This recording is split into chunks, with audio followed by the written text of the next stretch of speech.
Yo. Yeah. We are back. We're back. We are back with it, man. Happy day. And so when happy are we gonna Memorial tell them about Day. The giveaway specifically. The giveaway specifically will happen in. No, when are we going to tell them about what we're doing? Think about Wednesday. Okay. Maybe something. It's gonna be within this week. Okay. So happy Memorial Day, guys. Happy Memorial. And maybe not Memorial Day. Are you going to do this one today? I posted a video. Went out today. I may let this one go out today, depending on the time. Okay. But I may let this go out. So if this one goes out today, happy Memorial Day. If it doesn't, happy post Memorial Day. Right. Beautiful to have a freedom. Beautiful. That you can make your own choices and decisions. So beautiful. Yeah. It is beautiful. Mm-hmm. And stand up for what you believe. What you believe. That's right. So this is Thomas Sowell on current black culture. Let's go. See what he's talking about the black culture. 40s and 50s. I never heard a gunshot. Wow.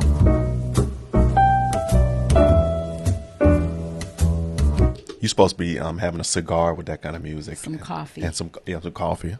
Or some wine. Well, let me read what you say in your preface. You say, "Let me state here, and now that these essays do not mean, 1, all Southern whites were or are rednecks, 2, all black Americans today or in the past were or are black rednecks. One cannot predict," you write, "much less forestall all the clever misinterpretations that others might put on one's words. The most that can be done is to alert honest people to the problem. Black rednecks, who are they?" These would be blacks who came out of the Southern culture and who carried that culture with them north into the urban ghettos and into the ghettos of the South, for that matter. And who have not moved out of that culture since. Over the years, both blacks and whites have moved away from that culture. But in the poorest and worst of the ghetto areas, there are lots of people who have not.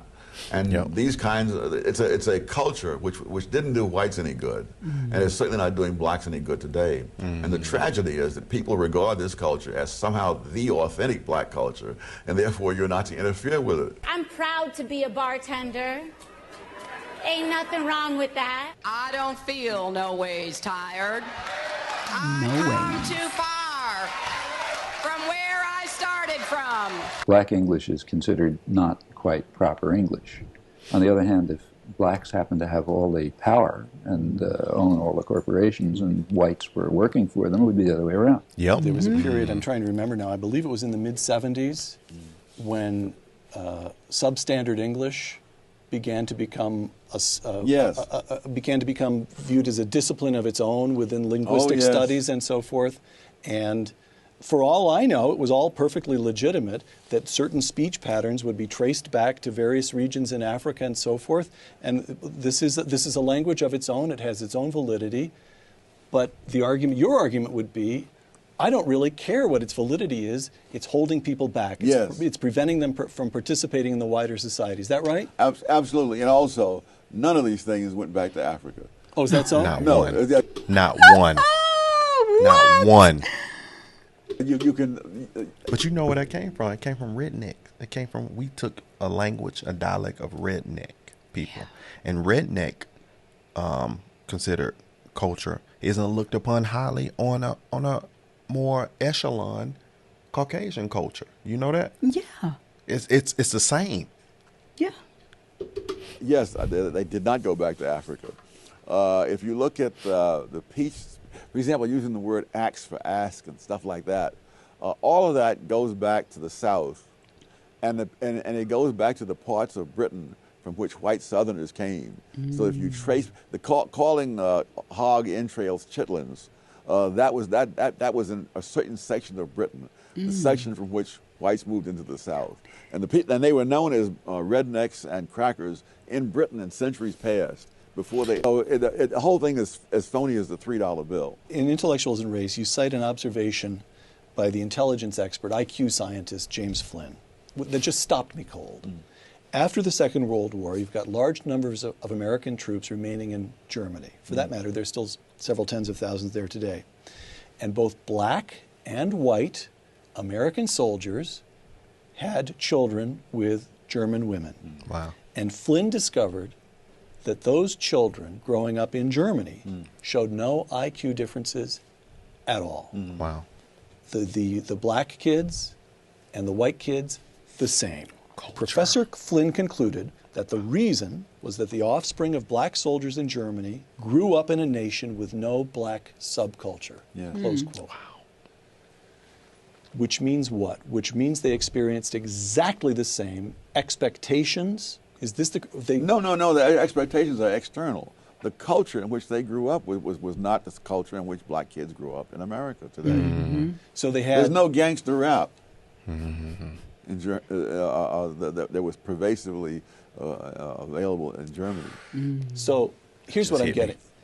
There is something about black subculture in America today that holds African Americans themselves back? Yes, because that very same subculture helped.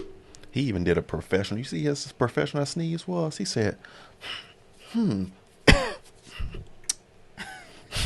You funny. This is so dope, though, man. I It love is. it. Oh, this is so It great education because it is. lines up so perfectly and it makes so much sense. It does. We've already, see, if y'all know in our videos before, we've done the videos on the larger scales on black culture and what was it? Black culture, American culture, and black and slavery. yeah, like culture came from dialogue and stuff like that. Some street culture and stuff came from redneck.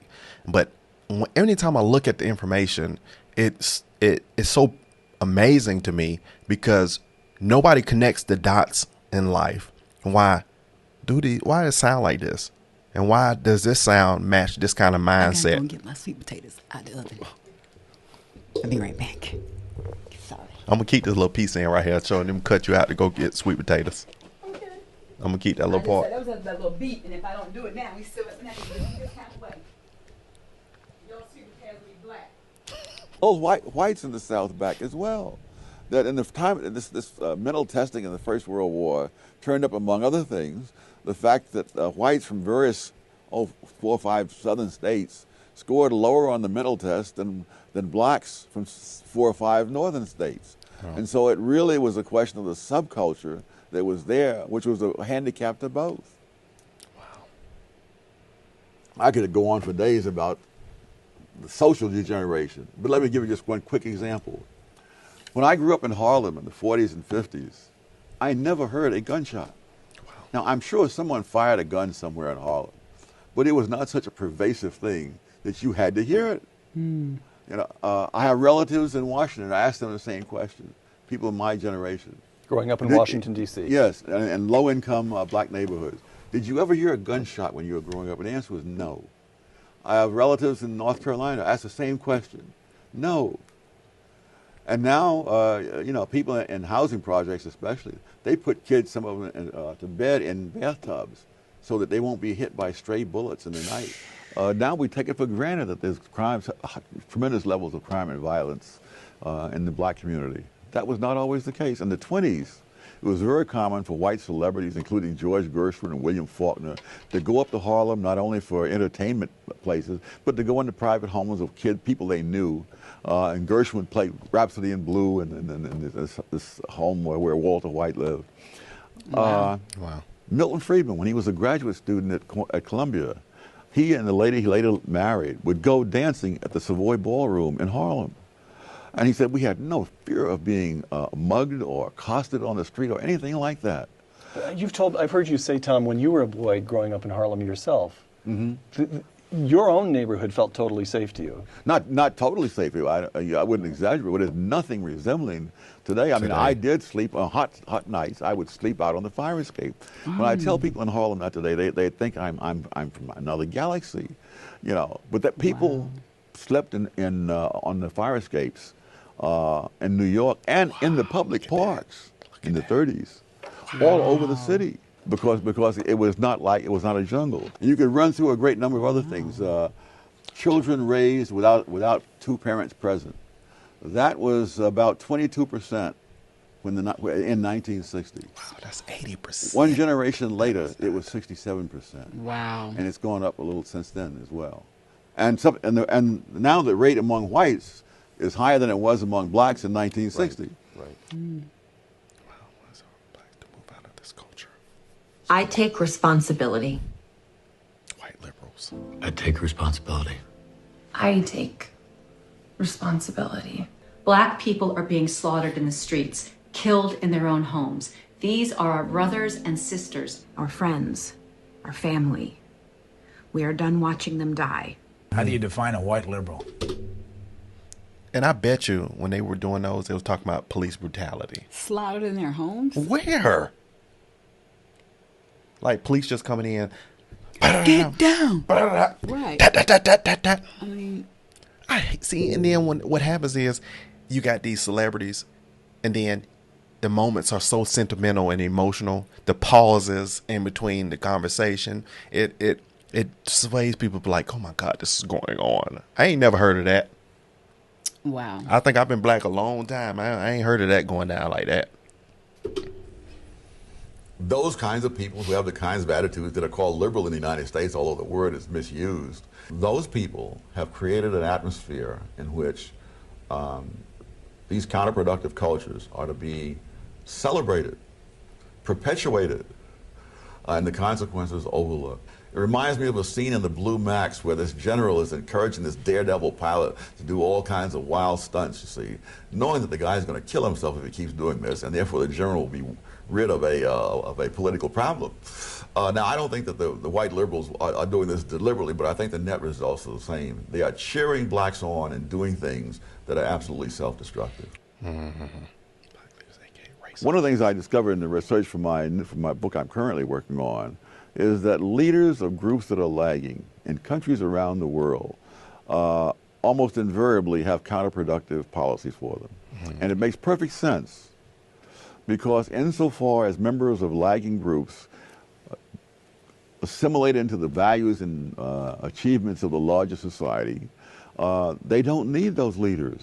I mean, there's no mystery to me as to why Jesse Jackson says what he does, or Al Sharpton and others, because that benefits them, but it does not benefit the people they lead. Mm-hmm. And all the incentives are for leaders to lead people into things that don't help the people, but help the leaders. And I totally agree, because this is another perspective changer for me. I heard Jesse Lee Peterson was talking about why he switched and became a conservative. When he went to one of the march, it was, I don't know which march it was, but Jesse Jackson was talking about such and such, we need to do this for black people. And then he took his kids and they went to their beautiful mansion and put them kids in private school. Why? The people he's talking about, he's saying rah, rah, rah, they can't afford that and do anything like that. But he took his children away, and he said from there, that was nothing, because them people only cared about themselves. They didn't care about black people. Right. You'd create there would be an exception for Dr. King, though, wouldn't there? Yes, but one of the things he was different because he was earliest, or what? Why? What's different about it? It's like insurgent movements in general. When an insurgency starts off, by definition, it has an uphill battle. Now, and you can look at the history of Christianity, for heaven's sake.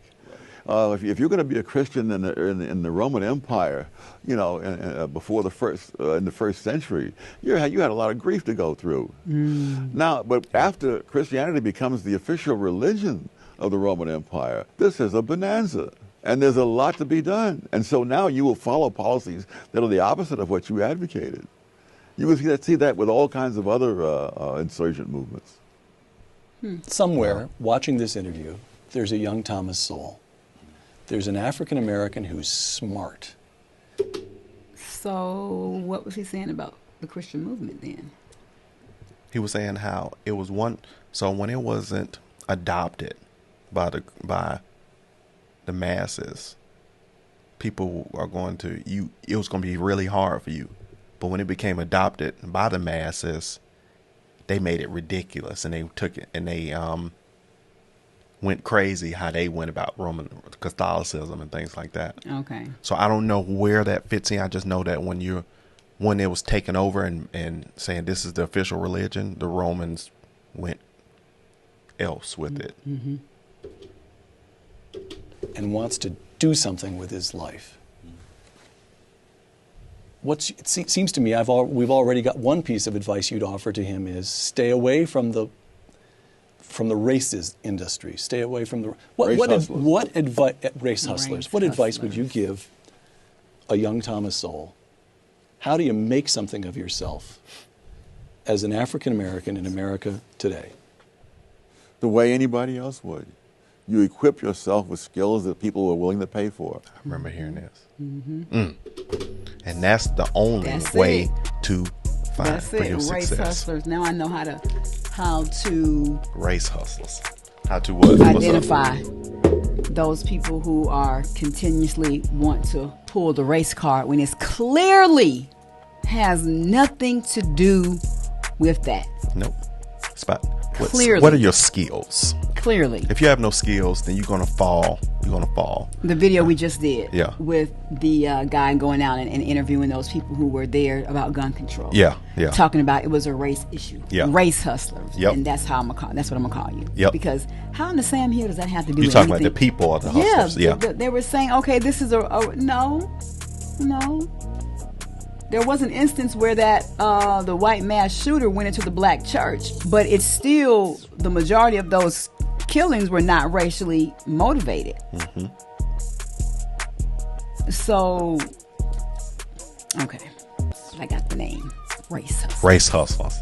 I'm gonna pull that term up and just like really break into that term. My. How have things changed? My. You look good tonight. I'm just silly. Hey, but I love him so. Somebody link it up where I can meet this dude. Man. We have got to get his sweatshirt. We can't. Oh yeah, keep that putting white it one with off. this. Yes, yeah, that is so like the dope. dopest. We have it's so to dope. get his sweatshirt, guys. We got to get them. We just keep saying it, but we just don't do it. I don't think about it until. I know we have to make a note. Yeah. We got to get them soul sweatshirts. So fire. Anyway, man, that was so cool, man. I like, comment, subscribe. You know, don't take a nosedive. Wait, we didn't finish talking about it, did we? I'm sorry. No, we didn't. We were just talking about the term race hustlers, but I like the fact how he's identified where some of the slang terminology came from. I think I've heard just a little bit about that stimulating, especially in the South before, but a lot of times I thought that it came from African tribes, and we brought some of that tribal language over here. That's what's been told. That's what they and told that's us. what's been said, and that we brought a lot of that tribal.